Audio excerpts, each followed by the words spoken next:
구론의 어부사라는 글을 보면 그는 초나라 충신이었었는데 간신들의 모함을 받고 벼슬에서 물러나게 됩니다. 초췌한 모습으로 강가를 거닐 때 한 어부가 그를 보고 왜 이런 몰골로 다니오 묻습니다.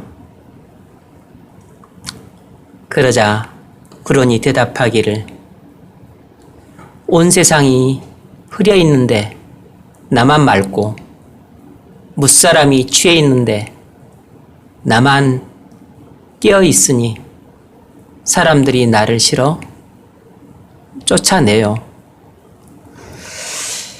그러자 어부가 그 말을 듣고 구론의 처신을 꾸짖습니다. 그러자 구론이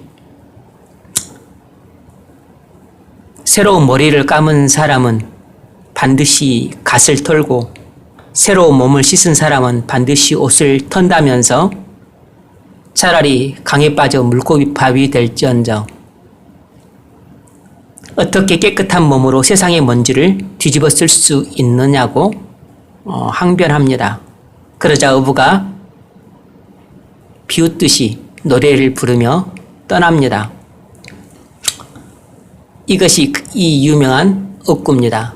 창랑지수 청에 가히 타고용이요 창랑지수 탁해 가히 타고족이라. 창랑의 물이 맑으면 내 갓근을 씻고 창랑의 물이 흐리면 내 발을 씻으리라. 이 말은 물이 맑으면 맑은 대로 맞춰 살고 강물이 흐르면 흐르는 대로 맞춰 살아야 되는 거지. 왜 강물이 흐리다고 탓을 합니까? 이런 뜻입니다. 일견 들으면 어부의 말이 일리가 있고 대단히 심오한 철학적인 말처럼 들리지만 전혀 아닙니다. 어부의 이 말은 쉽게 말하면 그냥 시류에 편승해서 속 편하게 사세요. 왜 그렇게 독야청청 하려고 합니까? 이런 꾸짖음이에요. 이건 아주 세속적인 인생관으로서 완전히 비성경적인 가르침입니다. 우리는 절대 취할 수 있는 그런 가르침이 아니에요. 여기서 우리가 알 수 있는 건 뭐냐면 이 세상은 이렇게 죄악이 넘실대는 곳이기 때문에 제정신으로는 도저히 괴로워서 살 수 없는 곳이라는 것입니다.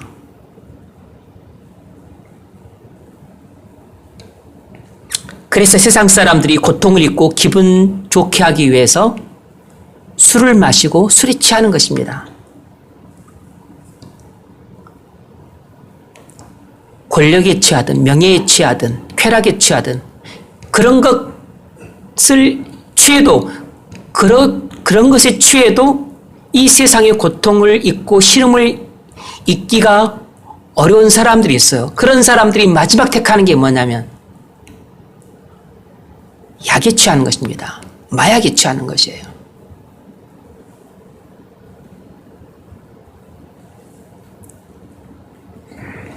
이 세상은 취하지 않고는 제정신으로는 살 수 없는 곳이기 때문에 그래요. 뭔가에 취하지 않고는 살 수 없을 만큼 고통과 시름과 근심과 불안과 두려움이 가득한 곳이 이 세상이에요. 그러면 그리스도인들은 이 세상을 어떻게 살아야 합니까? 그리스도인들은 세상의 술이 아니라 새술에 취해 살아야 됩니다. 그리스도인도 제정신으로는 이 세상을 사는 게 너무 괴롭고 힘듭니다.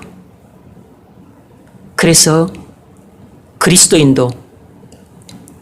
그리스도인일지라도 제정신으로 살려고 하면 이 세상을 감당할 수 없어요. 그래서 그리스도인은 세상의 술에 취할 수는 없으니까 하나님 나라의 새술에 취해 살아야 되는 것입니다. 사도행전 2장 13절 어떤 이들은 조롱하여 가로되 그들이 새술에 취하였다 하더라. 그리스도인들이 죄악이 넘실대는 이 세상에서 제정신으로 살려고 하면 이 죄악이 가득한 세상을 감당할 능력이 안 되기 때문에 너무 괴롭고 힘들어서 그래서 늘 불만을 품고 불평하고 그리고 허우적대면서 그렇게 무능력하게 살 수밖에 없어요. 그러므로 우리는 세술에 취해야만 죄악이 넘치는 이 세상에 물들지 않을 뿐만 아니라 죄악이 넘치는 이 세상을 하나님의 거룩한 복음으로 능력 있게 정복해서 하나님 나라를 세울 수 있는 것입니다. 세술에 취하지 않고는 이 세상을 정복해서 하나님 나라를 건설할 수가 없어요. 세술에 취하는 게 무엇입니까? 성령 충만함을 받는 것입니다. 오늘 본문 사도행전 10장은 고넬료 이야기입니다. 고넬료는 가이사랴 지방에 주둔했던 로마 군대 백부장이었습니다. 가이사랴는 팔레스틴 북쪽 지역, 그러니까 예루살렘으로부터 한 100km 정도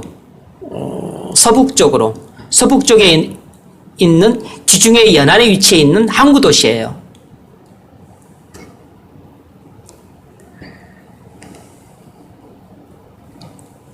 고넬료가 환상을 통해 하나님의 음성을 듣고 60km 정도 아래에 있는 요바에 사는 베드로를 초청해서 하나님 말씀을 들으라는 하나님의 음성을 듣게 돼요. 비슷한 시각에 베드로도 환상을 통해 하나님의 음성을 듣고 누가 너를 찾아오거든 따라가라 라는 음성을 듣고서 마침내 고넬료 집에 가게 됩니다. 그래서 베드로가 고넬료 집에 가서 고넬료와 그 가족과 친척과 친구들을 앞에 놓고 십자가와 부활과 심판의 말씀을 전하게 돼요. 그런데 베드로가 한참 설교를 하고 있는데 그 도중에 자기 앞에 앉아있는 무리들에게 성령이 부어지는 것입니다.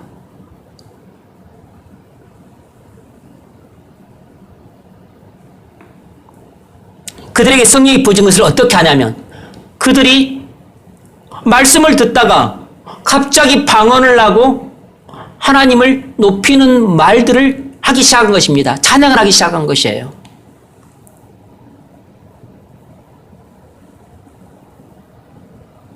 베드로가 이 말을 할 때 성령이 말씀 듣는 모든 사람에게 내려오시니 성령이 말씀을 듣는 고넬료와 그 일행들에게 부어졌습니다. 베드로와 함께 온 할례 받은 신자들이 이방인들에게도 성령 부어주심으로 말미암아 놀라니 원문은 이런 뜻이에요.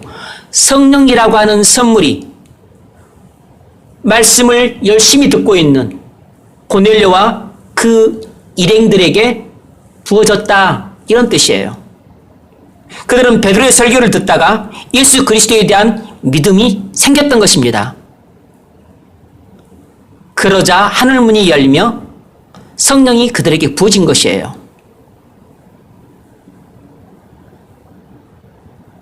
이는 방언을 말하며 하나님 높임을 들으미러라. 이 방언은 외국의 방언이 아니라 신령한 방언으로 생각되고 그리고 하나님을 높임이라고 하는 것은 찬양을 말하는 것입니다. 오순절날 120문도가 성령 부으심을 받고 그리고 성령 충만해져서 그들이 외국어 방언을 하고 그들이 외국어로 하나님의 큰 일을 선포하게 됩니다. 오순절날 120문도처럼 고넬료 일행이 새술에 취해서 기뻐하며 하나님을 찬양했던 것입니다. 그러니까 오순절날 성령 부으심을 받아 성령 충만해져서 120문도가 했던 일과 똑같은 현상이 이 고넬료와 그 일행들에게 벌어진 것이에요. 바로 그들은 베드로의 설교를 듣다가 성령으로 거듭났을 뿐만 아니라 성령 충만함을 받았던 겁니다. 우린 여기서 뭘 알 수 있죠? 성령 충만함은 말씀을 통해서 받는다는 것입니다. 성령 충만함은 말씀을 통해서 받을 수 있다는 것이에요. 여러분, 성령 충만함을 받고자 하십니까? 그러면 먼저 고넬료처럼 평상시에 하나님과 친밀히 교제하십시오. 고넬료가 거듭나지 않았고 회심하지 않은 상태였지만 그는 하나님 앞에 가는 것을 즐거워했고 하나님을 경외하는 마음을 품고 있었던 사람입니다. 그래서 골방에서 성경을 묵상했던 사람이에요. 그러므로 여러분도 고넬료처럼 평상시에 골방에서 성경을 묵상하십시오.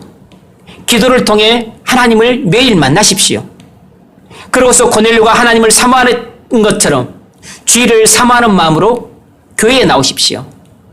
고넬료가 베드로 앞에 섰을 때 우리가 하나님 앞에 섰나이다 이렇게 말한 것처럼 여러분이 하나님 앞에 나와 예배할 때 두렵고 떨리는 심정으로 하나님 말씀을 경청하십시오.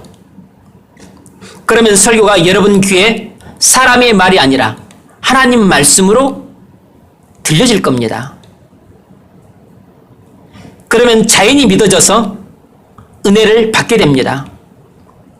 그런 일이 여러분에게 매주 반복되면 은혜로 충만하게 되지 않을 수 없어요.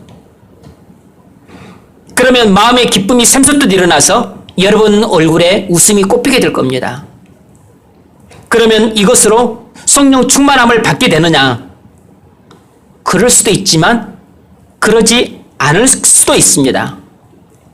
혹 성령 충만함을 받을지라도 만일 여러분이 여기서 멈추면 성령 충만함은 약간 지속되는 듯 싶다가 이내 사라집니다. 여기서 멈추지 않고 은혜를 받고 믿음대로 순종을 해야 됩니다. 그래서 계속 하나님을 즐거워하며 친밀한 교제 속에서 말씀을 통해 하나님께 나가고 기도를 통해 하나님의 음성을 듣고 그래서 말씀을 통해 내게 주신 말씀 기도하면서 하나님께서 내게 말씀하신 것 그래서 성령의 인도와 감동을 따라서 그 말씀을 내가 순종하고 다시 또 교회 가서 하나님을 예배할 때 말씀 듣고 은혜를 받고 그래서 또 감동을 받고 그래서 하나님께서 내게 지시한 것을 내가 또 순종하고 그리고 또 성경을 배우면서 또 하나님 말씀을 배우는 것이 내게 기쁨이 되고 그래서 하나님을 즐거워하는 마음이 내게 더욱더 증가하고 그래서 하나님을 사랑하게 되니까 또 골방에서 하나님을 찾는 것이 기쁘고 그래서 새벽에 나가는 것이 힘들지 않고 즐겁고 이렇게 선순환이 되면은 여러분 성령으로 충만해지지 않을 수가 없어요. 아니 이렇게 은혜의 선순환이 이루어지는데 어떻게 성령으로 충만해지지 않습니까? 우리가 성령으로 충만해지지 않는 이유는 은혜의 선순환이 끊겼기 때문에 그래요. 계속해서 은혜의 선순환이 이루어지는데 어떻게 충만해지지 않을 수 있습니까?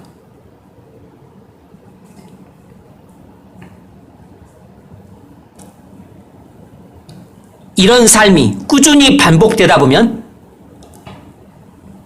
성령 충만함을 어느 날 하루만 받는 게 아니고 그리고 어느 날 하루 한순간만 받는 게 아니고 묵상할 때도 받고 기도할 때도 받고 그리고 또 성령의 인도와 감동을 따라 길을 걸어가면서 무시로 기도할 때도 받고 말씀을 순종해서 내가 누군가에게 복음을 전할 때 그때도 성령이 충만히 임하고 내가 길을 걸어가면서도 성령께서 내게 말씀하시고 교제하고 하면서도 성령 충만함을 받고 콧노래를 부르며 찬양을 하고 그럴 때도 성령이 내 마음에 임하기 때문에 계속해서 성령 충만함을 받는 것이에요.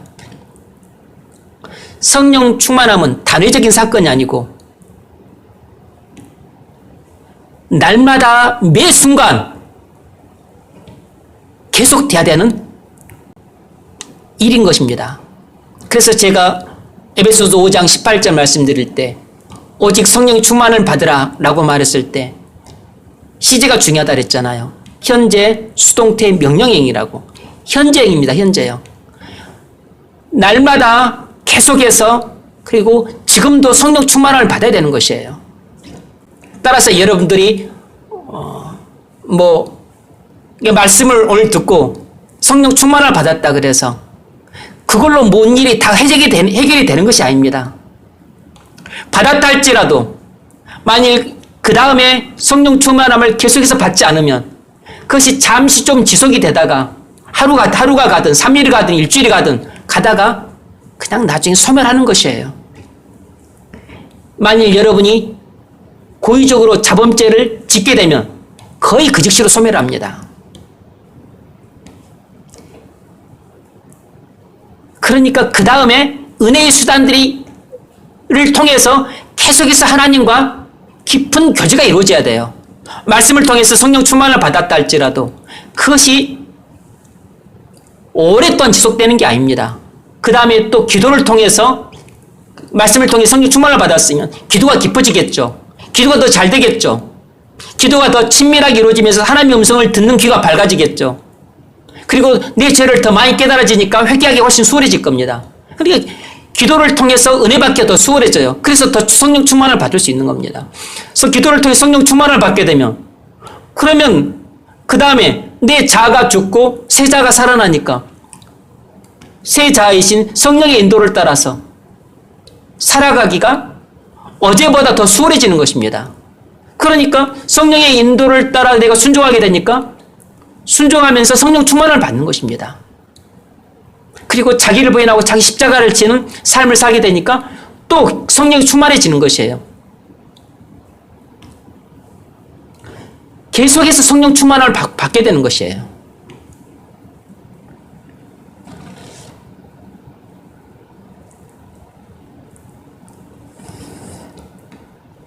성령 충만함을 받는데 말씀이 중심이 된다는 것입니다. 말씀이 빠진 채로 성령 충만함을 받는다는 것은 흔치 않은 일이에요. 누가복음 8장을 보면 수문앞 광장에서 신앙 부흥 이야기가 나옵니다. 7월 나팔절이 되자 이스라엘 백성들의 그 자원하는 요청을 따라서 학사 에스라가 수문앞 광장 이스라엘 백성들을 모아놓고 하나님의 율법을 강론합니다. 그리고 레위인들이 학사 에스라가 율법을 낭독하면 그것을 듣고 레위인들이 또 군집한 회중들 무리들을 또 말씀을 해석해 주었어요. 그러자 백성들이 말씀을 듣고 눈물을 흘리며 웁니다. 느헤미야서 8장 8절 9절 하나님의 율법책을 낭독하고 그 뜻을 해석하여 백성에게 그 낭독하는 것을 다 깨닫게 하니 백성이 율법의 말씀을 듣고 다 우는지라. 회중들이 말씀을 주의 깊게 경청하며 진심으로 회개했습니다. 그들은 하나님의 율법의 참된 의미를 깨닫고 자신들의 적나라한 모습을 발견했어요. 그리고서 뜨거운 눈물을 뿌렸습니다. 이것은 누구든지 진리를 깨닫게 되면 나타나는 첫 번째 반응이에요. 그러자 에스라가 오늘은 여호와의 성일이므로 여호와를 기뻐하라고 권면합니다. 회중들은 그 권면을 받고 크게 기뻐합니다. 모든 백성이 곧 가서 먹고 마시며 나누어 주고 크게 즐거워하니 이스라엘 백성들은 가난한 심령으로 하나님 말씀을 듣기를 자원해서 요청했습니다. 놀랍죠? 이 심령 상태가 중요해요. 이 수문앞 광장에서 신앙 부흥이 어떻게 일어나는지를 이해를 하려면 그 시작부터가 남다른 데가 있는 것입니다. 학사 에스라가 이스라엘 백성들은 다 수문앞 광장에 모여 집합 이렇게 하지 않았습니다. 이스라엘 백성들이 먼저 자원해서 학사 에스라에게 우리에게 하나님의 율법을 강론해 주소서 이렇게 요청을 했어요. 그러니까 이스라엘 백성들의 마음이 벌써 하나님의 말씀에 목말라 있었던 겁니다. 가난한 심령이 되어서 목마르고 줄인 심령으로 하나님의 말씀을 찾았어요. 그래서 백성들 요청을 따라 학사 에스라가 강단에서 하나님 말씀을 낭독만 했어요. 낭독한 것을 레위인들이 다시 반복해서 낭독하고 그 뜻을 레위인들이 13명이 있어 각자 풀어줬습니다.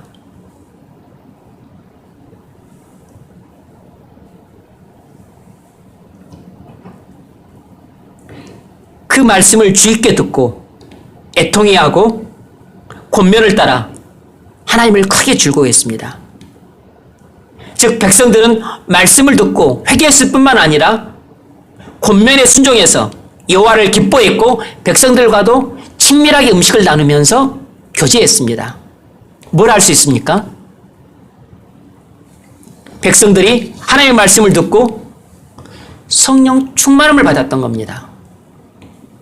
여러분, 이게 무슨 성령 충만한 모습입니까, 목사님? 그렇게 말하고 그런 생각이 들 수 있습니다. 그런데 여러분 이걸 아셔야 돼요. 옛 언약 시대 때 성령 충만함과 새 언약 시대 때 새 성령 충만함은 조금 과장하자면 하늘과 땅만큼이나 차이가 있어요. 제가 예전에 말씀드렸잖아요. 성령의 역사가 구약 시대 때와 오순절 이후 신약 시대 때의 성령의 역사가 엄청난 차이가 있다고. 어느 정도냐면 별빛과 햇빛 정도만큼이나 큰 차이가 있다고. 그래서 구약 시대 때에도 옛 언약 시대 때에도 성령이 충만함에 난 게 있었는데, 물론 다윗처럼 이렇게 특별하게 성령 충만한 사람도 있었지만 일반적으로 성령 충만함을 하는 것은 오순절날 성령 충만함 같은 그런 충만함이 아니었어요.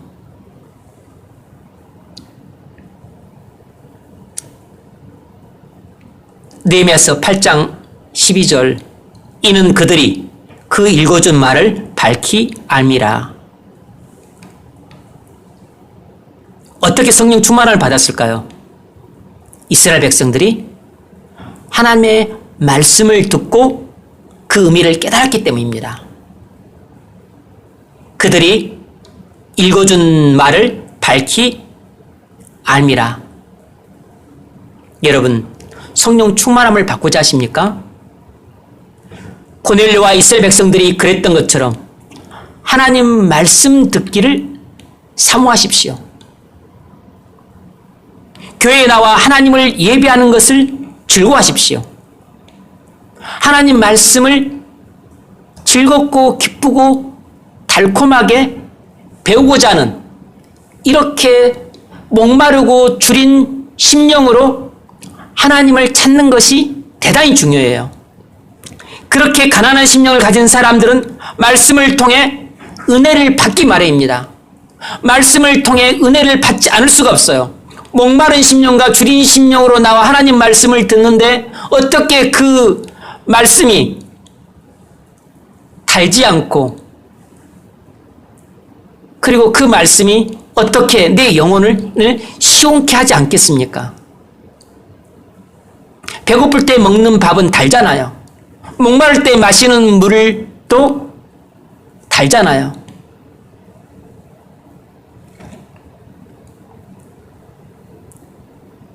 복음이 아니어도 은혜를 받게 되고 시덥지 않은 성경 공부를 해도 그것이 내게 피가 되고 살이 되는 것처럼 느껴지고, 그냥 선배가 해준 한마디 충고도 내게 큰 도움이 되는 것처럼 다가옵니다. 그러면서 나도 모르게 성령 충만한 상태가 되는 것이에요. 그렇게 되면 말씀이든 기도든 독서든 일상생활이든 하나님과 친밀히 교제하기 시작하게 됩니다. 삶의 모든 영역에서 성령과 친밀히 교제하게 되고 하루 24시간 성령님과 동의하는 삶을 살게 돼요. 그러면서 성령 충만함을 계속해서 받게 됩니다. 주님과 친밀하게 교제가 이루어지고 주님과 동행하는 삶을 살면서 성령 충만함을 받게 되고, 그리고 성령 충만함을 받게 되면서 그 삶이 계속 반복이 되는데, 반복이 되면서 성령 충만함이 계속 더해지는 것입니다. 여기서도 성령 충만함이지만 성령 충만함을 날마다 받게 되고 그리고 또 말씀을 읽을 때 또 받고 기도할 때도 받고 또 길을 걸어갈 때도 받고 그리고 말씀에 순종할 때도 받고 그 자기를 부인할 때도 받고 그리고 하나님이 기뻐하신 일을 할 때도 받고 책을 읽을 때도 받고 예배할 때도 받고 그리고 또 성경을 공부할 때도 받고 그리고 성도 간에 교제를 나눌 때도 받고 그리고 각 세 사람에서 모여서 찬송하는데 찬송할 때도 받고 그러니까 성령 충만한데 성령 충만을 또 받는 것입니다. 계속해서 받는 것이에요. 성령 충만함을 한 번 받는 게 중요한 게 아닙니다. 성령 충만함을 한 번 받아도 고의로 자범죄를 받게 되면 성령은 소멸되기 쉬워요. 그래서 성령 충만함은 매일 계속해서 끊임없이 받는 게 중요해요. 성령 충만을 받은 사람들은 영적으로 아주 예민해집니다. 하나님 말씀에 아주 예민해져요. 그래서 성경을 통해 하나님이 내게 뭐라고 말씀하시는지 촉각을 곤두세웁니다. 기도할 때 성령께서 세미한 음성으로 내게 뭐라고 말씀하시는지 토끼처럼 귀를 쫑긋 세워서 내게 말씀하시는 음성을 포착하고자 애를 써요. 그래서 그렇게 예민하기 때문에 하나님이 말씀하시든 성령이 인도하시든 뭔가 사인이 있으면 즉시 순종하는 겁니다.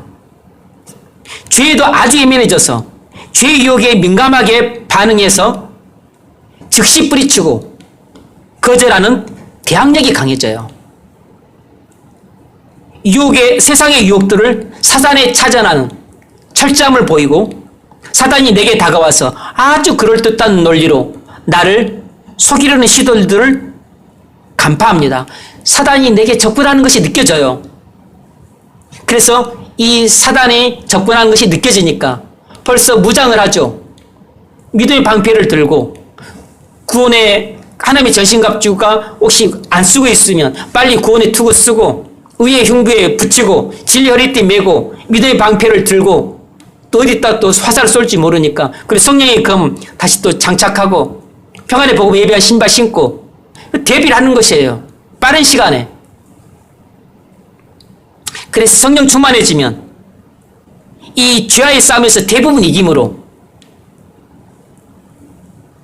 싸움 때마다 승리를 하게 되므로 일상생활을 성공적으로 보내게 되고 학교생활이나 직장생활을 성공적으로 하게 되는 겁니다. 여러분도 이스라엘 백성들처럼 자기 죄 때문에 애통해하고 하나님의 거룩한 날을 기뻐하고 하나님을 즐거워해 보십시오. 그러면 말씀을 들을 때 말씀이 하나님을 즐거워하기 전과는 다르게 말씀이 사람의 말이 아니라 하나님 말씀으로 들려지게 되므로 믿게 되고 믿으니까 은혜를 받고 은혜를 받으니까 내 마음이 변화가 되고 변화된 심령으로 또 말씀을 묵상하니까 묵상이 잘 되고 묵상을 통해서 은혜를 받으니까 또 기도가 잘 되고 기도를 통해서 은혜를 받으니까 성령의 인도하심에 순종하기가 수월해지고 그러면서 은혜 위에 은혜를 더하고 은혜 위에 은혜를 더해서 나도 모르게 성령으로 충만해지게 되는 것입니다. 그러니까 우리는 어떤 하나의 은혜의 수단을 통해서 성령 충만함을 받기도 하지만 보통 우리는 은혜의 수단들을 우리가 교차적으로 쓰잖아요. 이것들이 어우러지면서 우리에게 은혜 위에 은혜를 더하고 은혜가 은혜를 낳고 하면서 나도 모르게 성령 충만해지는 상태가 되는 것입니다. 그리고서 성령 충만해진 상태에서는 그 다음에서 계속해서 성령 충만함을 받는 것이에요. 이 상태가 얼마나 유지되냐는 본인에게 달려있는 것입니다.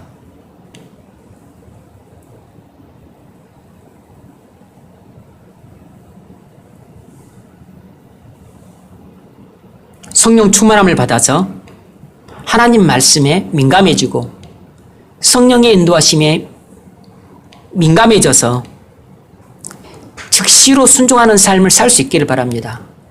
무엇보다 죄에 아주 민감해져서 죄와의 싸움에서 일단 승리할 수 있어야 돼요. 그래야만 성령 충만함도 유지할 수 있고, 그리고 일상생활과 직장생활과 가정생활을 성공적으로 영위해 나갈 수 있어요. 저는 청년 시절 일주일간 성령 충만함을 좀 받았던 적이 있었습니다. 97년도 청년부 여름 수련회를 열심히 준비했는데 배탈이 나서 아무 은혜도 못 받고 허탈하게 내려왔습니다. 당시 서강대 도산에 다니면서 신대원 시험을 준비 중에 있었는데 교회 후배들이 몇 명 그곳으로 모였습니다.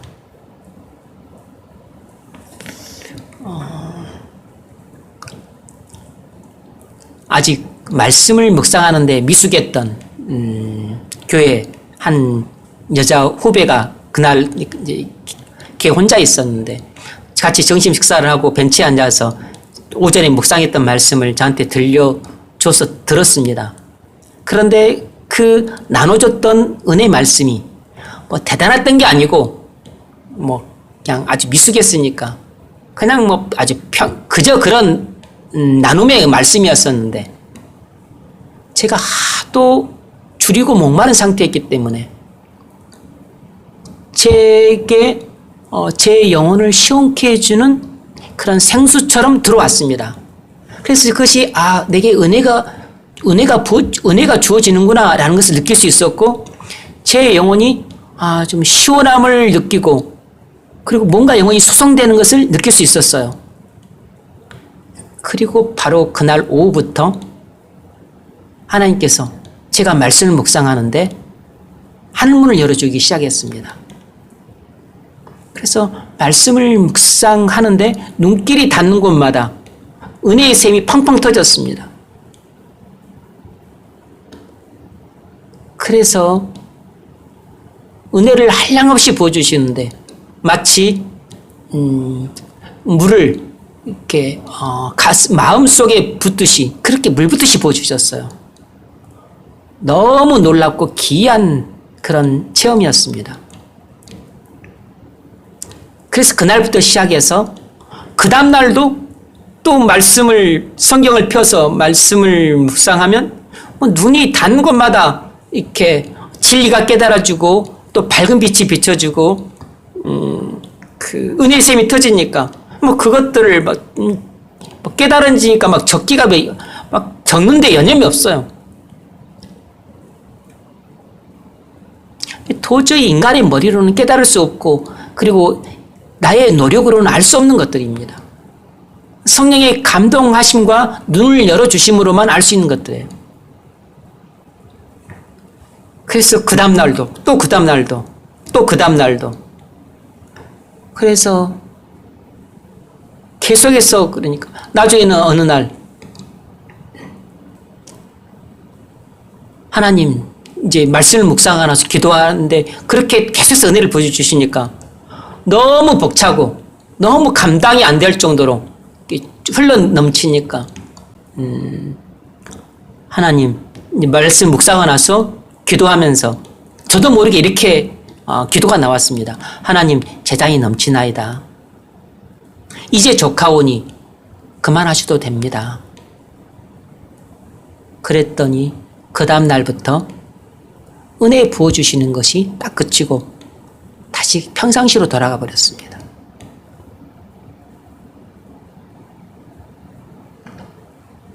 여러분, 성령 충만함은 기도를 통해서 받을 수 있습니다. 그래서 성령 충만을 받고자 하는 사람은 적당히 기도하시면 안 돼요. 미친 듯이 기도하셔야 됩니다. 회개를 통해서도 받을 수 있습니다. 그러니까 자신의 실패 원인을 깨닫고 하나님 앞에 통해 자복하는 회개 기도를 하셔야 됩니다. 그런데 회개 기도하기가 어렵답니다. 왜냐하면 말씀을 통해 자기 죄를 깨닫지 못하면, 말씀을 통해 이 자아가 깨지지 않으면 회개 기도만큼 힘들고 어려운 게 없어요. 그리고 회개 기도를 적당히 가지고는 안 됩니다. 해머로 바위 덩어리를 내리치듯이, 그래서 바위를 내리쳐서 돌조각을 만들고 돌조각을 내리쳐서 가루를 만들듯이, 그렇게 나의 자아가 완전히 깨지고 쪼개지고 부서지고 가루가 되도록 그렇게 철저하게 말씀의 망치로 방망이로 두들겨 패야 되고, 그리고 성령의 역사를 통해서 나의 모든 죄악들을 다 토해내야 됩니다. 철저하게 크고 중한 것뿐만 아니라 작고 사소하게 얘기하는 것까지도. 그래서 미친 듯이 회개 기도를 해야 됩니다. 성령 충만하면 무엇보다 말씀을 통해 받을 수 있습니다. 설교를 들을 때도 받을 수 있고 성경 공부를 할 때도 받을 수 있습니다. 그러면 토끼처럼 귀를 쫑긋 세우고 목마르고 줄인 심령이 되어서 하나님 말씀을 나는 먹지 않으면 나는 쓰러져 죽는다. 나는 목말라 나는 비틀어져 죽는다. 이렇게 갈급한 심령으로 하나님 앞에 나와 그렇게 입을 쫙 크게 벌리고 받아 먹어야 돼요. 그런데 여러분은 뭐 그런 사람도 있겠지만 잘 안 그런 것 같아. 너무 배가 부른 것 같아, 여러분은. 여러분은 너무 배가 부른 것 같아. 여러분 모습을 통해서 제가 청년 시절 그렇게 줄이고 목말라 했던 그런 모습들을 잘 볼 수가 없어요.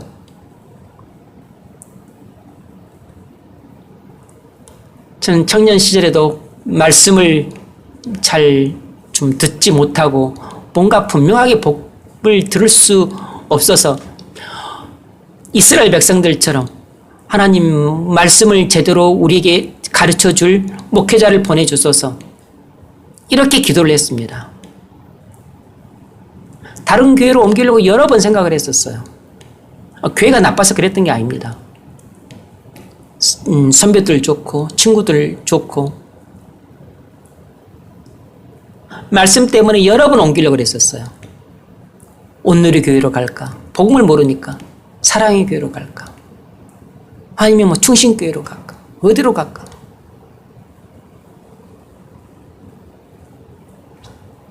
CCC로 가면 뭘 말씀을 들을 수 있을까? IVP로 가면 들어갈 수 있을까? CCC에서 후배가 와라고 얼마나 이렇게 졸라는지 몰라요. CCC에는 또 우리 같은 과 그 동기가 오라고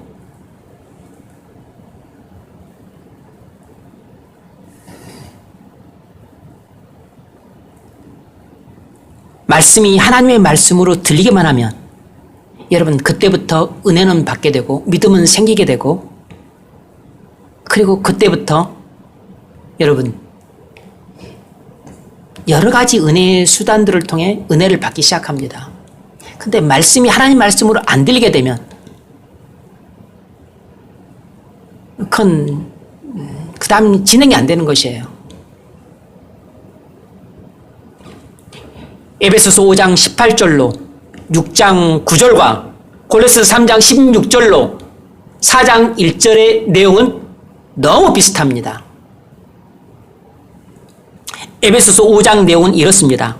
5장 18절부터 시작이 되는데 술 취하지 말라 이는 방탕한 것이 오직 성령 충만함을 받으라 이렇게 말하고 나서 그 다음에 무슨 내용들이 나오냐면 서로 찬송하며 성도의 교제를 하고 그리고 마음으로 하나님을 찬송해라 그리고 감사해라 그리고 피차 복종하는 삶을 살아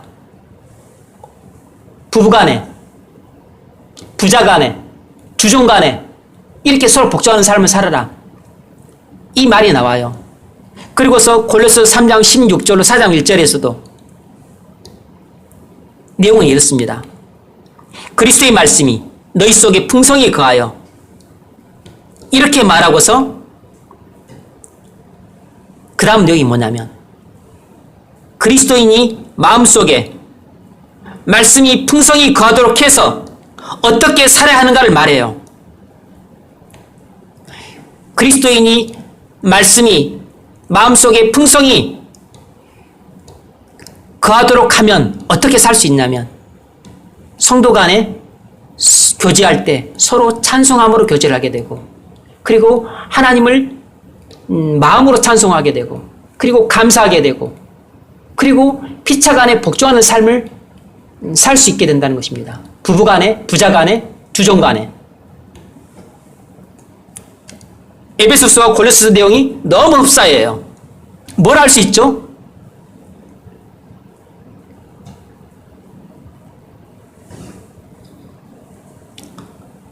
하나님 말씀이 우리 마음속에 풍성히 거하면 성령 충만함을 받게 된다는 것입니다.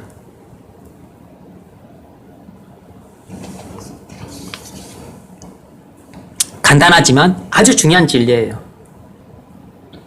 말씀이 우리 속에 풍성히 거하면 성령 충만함을 받게 된다는 것이에요. 그래서 말씀 충만과 성령 충만은 함께 가는 것입니다. 성령 충만한데 말씀이 충만하지 않다. 그런 일은 없어요, 여러분. 말씀이 충만하면 성령도 충만한 것입니다. 여러분, 성경을 매일 몇 시간이나 읽습니까? 요즘 교인들은 정말 성경을 잘 읽지 않는 것 같습니다. 이스라엘 백성들은 본인들이 요청해서 오전 6시부터 정오 12시까지 무려 6시간 동안이나 광장에 앉아서 에스라와 레위인들이 낭독하고 가르쳐주는 하나님의 율법을 배웠습니다. 무려 6시간 동안이나. 여러분은 성경을 몇 시간이나 읽습니까? 하루에 1분도 안 읽는 사람들도 있죠.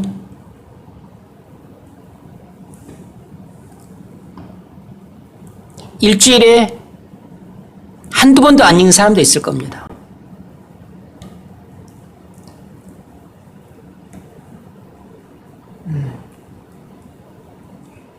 성령 충만함 받는다는 것은 불가능한 이야기입니다. 제가 성령 충만함을 받았을 때 당시 성경 묵상을 30분이나 1시간 정도 했겠습니까? 시간이 절대적으로 없었을 때는 그랬을 수도 있겠지만 그런 날은 거의 없고 대부분은 시간 가는 줄 모르고 성경 묵상을 했습니다. 시간 가는 줄 모르고 묵상을 했어요. 대부분 시간도 체크를 안 했으니까. 그래서 2시간, 3시간, 4시간, 5시간, 6시간 물 흐르듯 지나갔어요.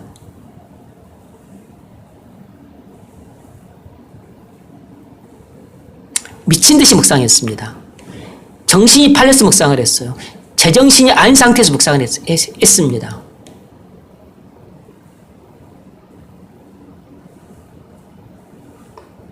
제 둘째 형님은 성령으로 거듭남과 동시에 성령 충만함을 받았습니다. 그때 당시 성경을 하루에 30장, 40장씩 읽었어요. 여러분도 성령으로 거듭남과 동시에 성령 충만을 받고자 한다면 미친 듯이 성경을 읽으십시오. 뭔가에 사로잡혀 귀신이 오르는 듯이 그렇게 성경을 읽어보십시오. 얼마 전에도 요즘은 성경 속독 앱을 통해서 성경을 속독한다고 하면서 하루에 성경을 60장도 있고 80장도 있고 100장도 읽는데 너무 좋다는 것입니다. 성경 전체가 다 꿰뚫어진다고 하면서 제게도 그 방법을 권했습니다.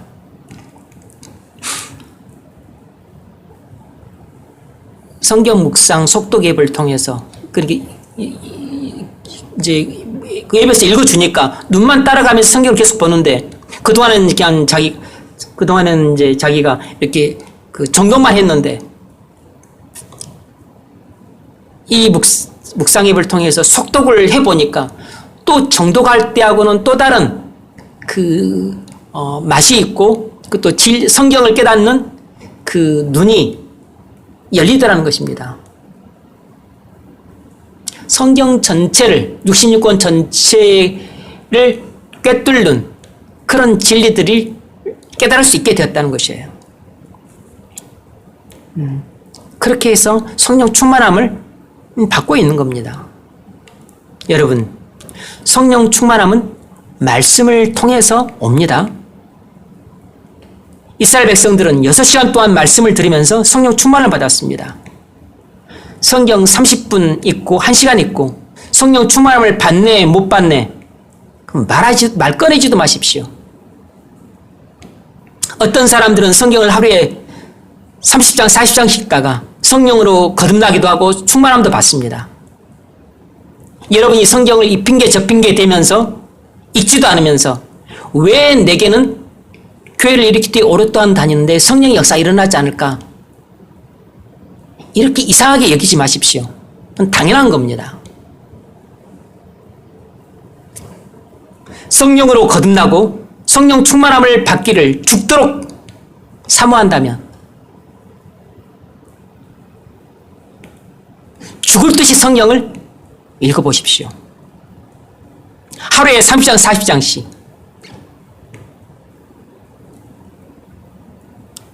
시간이 흐른 줄도 모르게, 밤이 깊은 줄도 모르게,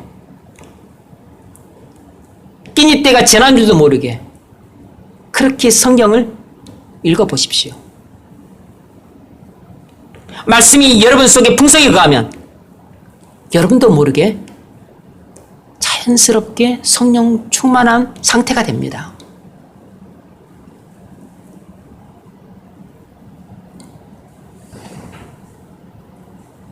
(1906년 8월) 일주일간 평양 선교사 사경회가 평양 남사년 감리교회에서 열렸습니다. 강사는 원산 부흥 주역인 하디 선교사였습니다.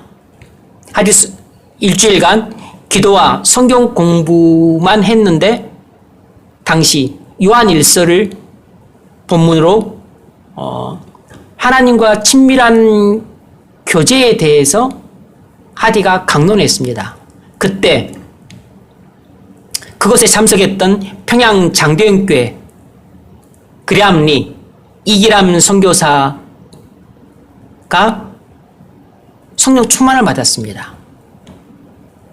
그리고서 자기가 담임하는 평양 장대영교회에 돌아가서 또 그 똑같은 법문으로 재직들을 불러 모아놓고 또 사경회를 열었었어요. 그래서 1907년 1월 2일부터 있게 될 평안남도 남자 겨울 사경회를 준비를 했어요. 그리고 1906년 하반기에 존스턴이 서울 사경회를 마치고 평양 장대영교회 이기람 선교사가 담임하는 교회에 와서 주일 말씀을 전했는데 그때 길선주 장로가 큰 은혜를 받고 성령 충만을 받게 됩니다. 그리고 길선주 장로가 재령에서 집회를 가질 때 김익두가 또 큰 은혜를 받고 성령 충만을 받게 돼요. 그래서 그런 것들이 모여서 이제 1907년 마침내 1월 2일부터 15일까지 2주일간 평안남도 겨울 남자 사경회가 열립니다.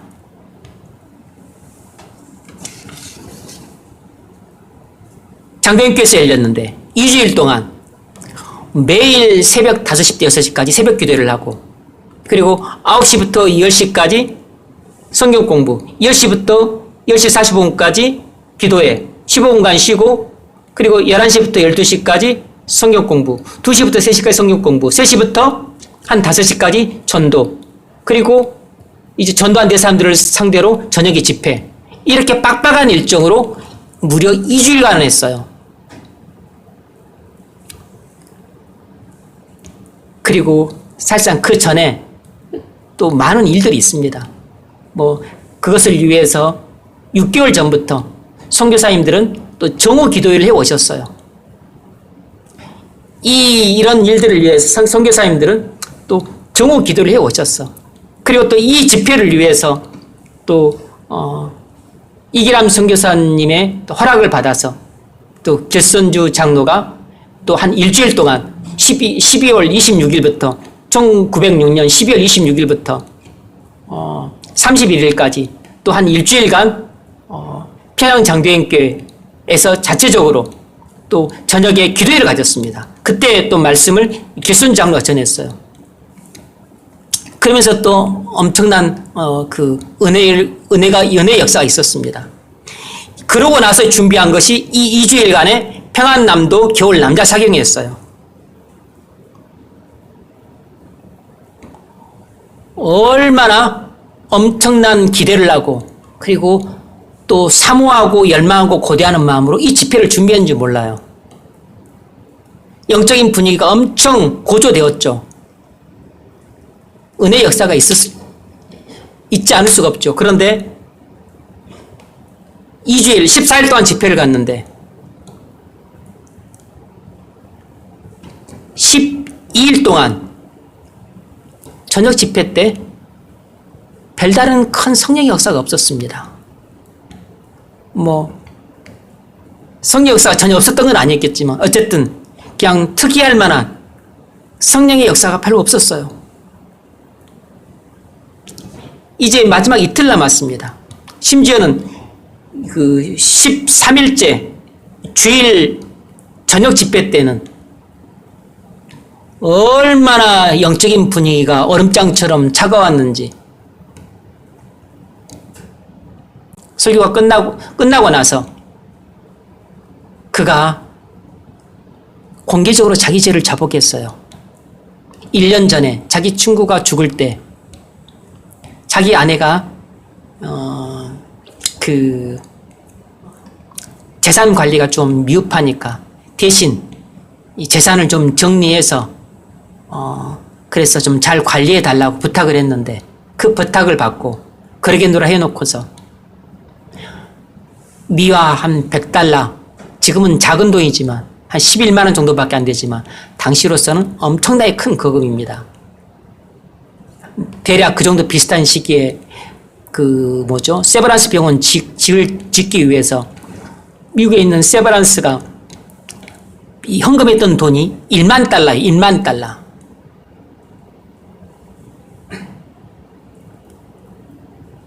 그러니까 지금 값어치로 치자면 1000배, 만배, 억만배인 겁니다. $100 큰 돈이에요. 그것을 그냥 이렇게 몰래 빼는 것입니다.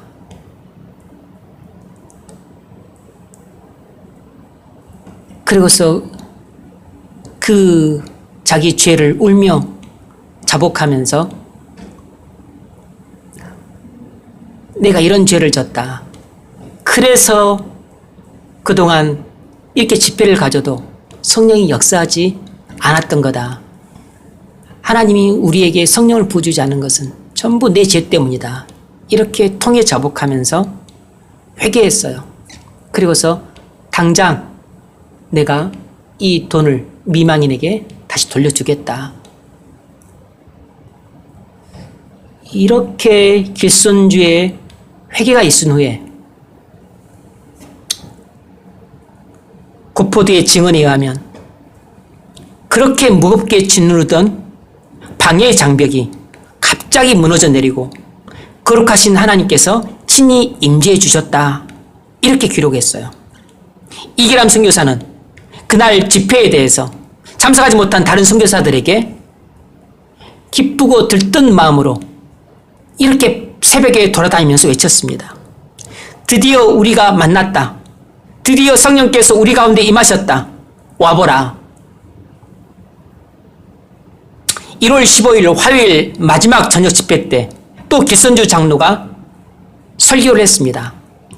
설교 후에 집으로 돌아갈 사람들은 다 돌아가라고 하고 남은 600명, 700명이 이 사람들이 계속 기도를 했습니다. 그러니까 설교 끝나자마자 엄청나게 무슨 회개 역사 일어났던 건 아니에요. 미국의 18세기에 노템턴 교회에 조나단 에드워즈 목사님이 설교를 하는데 설교 도중에 회중들이 못 참고 떼굴떼굴 구르면서 통에 잡고 회개 역사가 일어났어요. 베드로가 설교하고 있는 도중에 고넬료 일행들에게 예수를 믿으니까 성령이 부어져서 거듭나고 충만함을 받는 역사가 일어났지만 이때는 그러지 않았습니다. 현장에 있었던 스왈론 선교사가 이렇게 보고했습니다. 마지막 날 성령의 역사는 더 강하게 나타났다. 모두가 죄를 고백하지 않을 수 없었다. 이제까지 자신이 범한 극악한 죄를 고백하지 않을 수 없도록 역사하시는 성령의 놀라운 힘에 압도된 것처럼 사람들이 견딜 수 없어 통회하며 몸부림치는 것을 봤다. 너무 감동적이었다. 그것은 정말로 마지막 심판을 보는 것처럼 너무 무시무시했다. 이 2주간 사경의 기간 중에 다른 날들도 은혜를 받았겠지만 특히 이틀 동안 많은 사람들이 회심하고 성령 충만함을 받았습니다. 여러분, 보통 성령 충만함은 단순히 한 가지 은혜의 수단을 통해 오는 것이 아니고 여러 가지 은혜의 수단들이 함께 어우러져서 사용되면서 오는 것입니다. 물론 설교를 듣다가 통에 자복하는 회개 역사가 일어나서 떼굴떼굴 구르기도 하고 그냥 성경을 읽다가 또 그렇게 성령으로 거듭나고 성령 충만함을 받기도 하지만 일반적으로는 말씀과 기도와 또 성령 인도하심의 순종과 그리고 또 자기를 부인하고 자기 십자가를 지는 그런 또 삶과 그리고 또 찬송을 통해서 함께 또 기도하는 것을 통해서 여러 가지 수단들이 함께 어우러져서 오는 것이에요. 평양 대붕 때는 길선주 장로의 설교가 끝난 후 곧바로 반응이 왔던 게 아닙니다. 길선주가 회개한 후에야 성령 역사가 강하게 나타났습니다. 마지막 날에는 예배 후에 통성 기도 시간에 자기 죄를 통해 자복하는 회개를 하기 시작하자 그때서야 하나님 문이 열리면서 성령이 소낙비 쏟아지듯이 사람들이 부어졌어요. 그래서 많은 사람들이 회심하고 성령 충만을 받았습니다. 스왈론 선교사는 이렇게 증언합니다. 6개월 동안 선교사들이 모여 정오 기도회를 가졌던 것은 보람이 있었다. 성령께서 임하시니까 우리 선교사들이 6개월 동안 애써서 이루었던 것보다 6시간 동안 성령께서 이루신 일이 훨씬 더 크고 놀라웠다. 2달이 채 못 되었는데 2,000명 이상의 죄인들이 회심했다 그랬습니다. 2달이 못 됐는데 교회에 들어온 사람이 아니고 2달이 못 됐는데 회심한 사람만 2,000명이 넘었다는 겁니다. 여러분, 믿음으로 구하는 자들에게 말씀을 통해 이렇게 성령이 부어지는 역사가 나타난 것입니다. 이 평양 대붕은 그저 우연히 나타난 게 아니에요. 길선주 장로가 설교를 잘했기 때문이 아닙니다.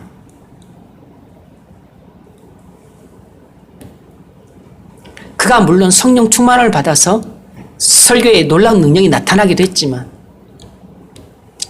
그 전에 이미 6개월 전부터 이 선교사님들이 정오 때마다 모여서 계속해서 기도를 해왔던 거예요.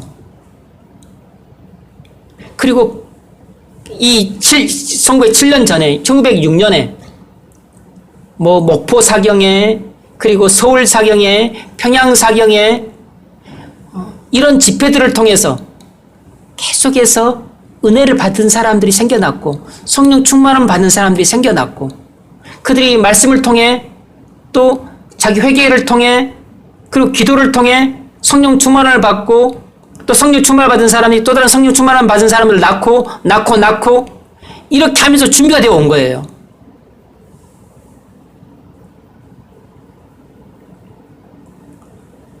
믿음으로 구하는 자에게 성령 충만함의 역사가 나타났습니다. 누가복음 11장 13절 말씀. 너희가 악할지라도 좋은 것을 자식에게 줄 줄 알거든. 하물며 너희 하늘아버지께서 구하는 자에게 좋은 것, 구하는 자에게 성령을 주시지 않겠느냐. 너희가 악할지라도 좋은 것을 자식에게 줄 줄 알거든. 하물며 너희 하늘아버지께서 구하는 자에게 성령을 주시지 않겠느냐. 여러분,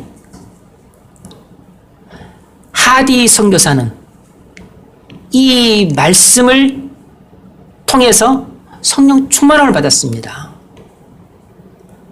그리고 자기의 실패 원인을 깨닫고 통해 자복하는 회개 역사를 통해서 또 더 큰 성령 충만을 받은 것이에요.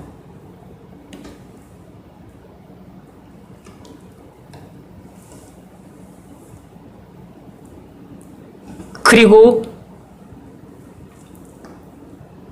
그의 인격이 변하고 그의 삶이 변하고 그리고 변화된 삶과 그리고 순종의 삶을 통해서 그 성령 충만함을 날마다 계속해서 순간마다 받았기 때문에 그 성령 충만함이 사라지지 않고 계속 유지될 수 있었던 겁니다. 그래서 1903년부터 그가 쓰임받기 시작해서 1904년도에는 그를 통해서 핵심한 사람만 1만 명이 넘었어요. 근데 그것이 4년대에 끝나지 않고 5년도까지 오고 6년도까지 와서도 그가 성령 충만한 상태가 유지가 되면서 자기 동료 선교사인 이기람 선교사에게 그렇게 성령 충만한 은혜를 끼쳤던 것이에요. 그런데 이기람 선교사는 은혜를 받았던 게 아니고 거기에 참석했던 12살의 쇼드홀, 로제타 쇼드홀 여자 선교사, 자기 아버지는 1894년 청일전쟁 때 거기도 의료 선교사인데 자기 아버지도 의료 선교사로 왔고 자기 엄마도 의료 선교사로 왔다가 자기 아버지는 1894년 청일전쟁 때 그때 죽었어요. 아버지가 하디 선교사의 친구예요. 하디 선교사 제 아버지 친구라고. 그래서 자기 엄마 로제타 쇼드홀과 아들 쇼드홀이 함께 평양 그 남산현 교회 감리교회 거기 하디 선교사 집회에 참석했다가 이 12살 쇼드홀이 큰 은혜를 받게 돼요. 그래서 그때 성령으로 거듭나게 되고 동시에 성령 충만함을 받게 돼요. 그래서 아버지 같은 삶은 안 살겠다고 미국에 돌아와서 사업가 되겠다 그랬는데 그것을 버리고 자기도 아버지 엄마처럼 의료 선교사 되겠다고 결심하고서 명문 하디 선교사처럼 하디 선교사 그 학교죠. 명문 토론토 대학 의대를 졸업하고 그리고 펜실베니아 여자의과대학 졸업한 아내랑 결혼해서 의료 선교사 부부가 되어서 자기 엄마 아버지처럼 또 한국에 와서 해주에 결핵병원을 짓고 우리나라 최초로 씨를 발행하면서 결핵 퇴치에 앞장섰던 인물이에요. 대를 이어 충성한 가문입니다. 이 쇼드홀이 바로 하디 선교사 집회 때 은혜를 받고 변화되고 성령 충만을 받았던 사람인데 바로 하디 선교사가 이 말씀을 통해 성령 충만을 받았던 겁니다. 그런데 이 성령 충만을 한 번 받은 것이 그걸로 평생 우려먹을 수 있는 게 아니라고.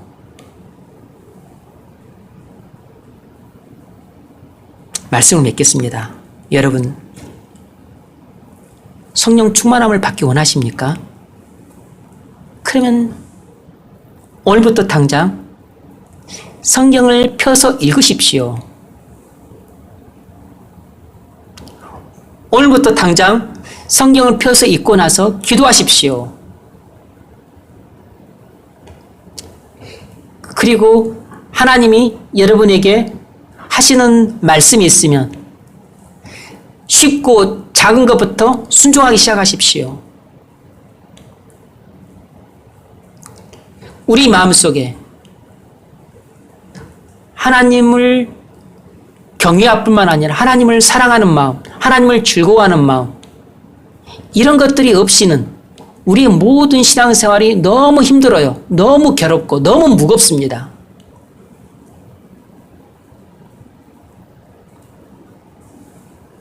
교회 나오는 것이 즐거워야죠. 예배하고 하나님 말씀을 듣는 것이 기뻐야 됩니다.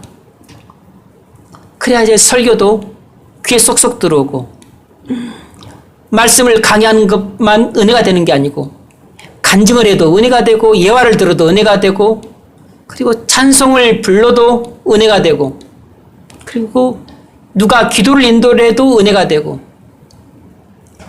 모든 게 은혜가 되는 거예요.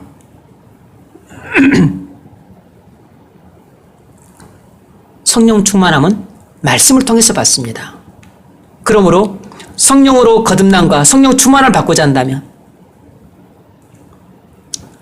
하나님 말씀을 귀담아 들으십시오. 말씀이 여러분 속에 풍성히 거하도록 하십시오. 그러려면 정말로 성경 공부도 열심히 하고, 그리고 말씀도 귀담아 듣고, 그리고 무엇보다 골방에서 성경을 부지런히 읽어야 돼요. 골방에서 성경을 부지런히 읽고, 골방에서 기도하고, 그리고 일상생활에서 죄와 싸워서 이기고, 그리고 삶 속에 찬송이 있고, 그리고 주님과 친밀히 교제하고 동의하는 삶을 살고서 교회에 나와 보십시오. 모든 게 은혜가 돼요. 예배에 참석하는 것 자체부터가 벌써 사모가 되고, 그리고 가슴이 이게 설레는 마음을 기다려집니다. 그래서 묵도 때부터 은혜가 되는 것이에요. 예배 자리에 앉아서 준비 기도할 때부터 하나님이 마음문을 열어주십니다. 그래서 기도를 들어도 은혜가 되고, 찬송을 불러도 은혜가 되고, 하나님 말씀을 들으면 그 모든 말씀을 전부 내가 빨아들이는 게 됩니다. 그렇게 해서 성령 충만함을 받게 되는 것이에요. 이것이 선순환 속에서 이루어지는 거라고. 성령 충만함은 선순환 속에서 이루어지는 것입니다. 선순환이 이루어지지 않으면 성령 충만함은 불가능해요. 그러니까 도저히 성령이 소멸됐다는 뜻입니다. 선순환이 이루어져야지 성령 충만함을 받는 것이에요.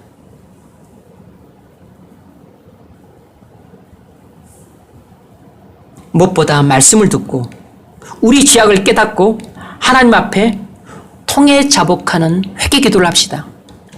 우리가 성령 충만함을 받으려면 말씀을 듣고 통해 자복하는 회개가 반드시 선행돼야 됩니다.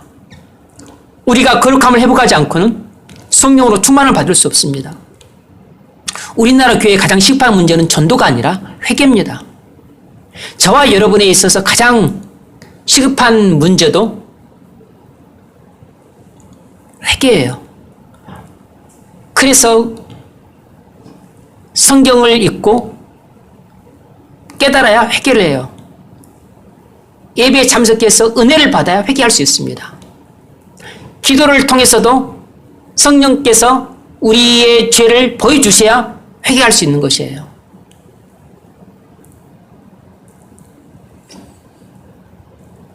우리나라 교회는 하나님 앞에 철저하게 죄의 문제를 청산해야 합니다.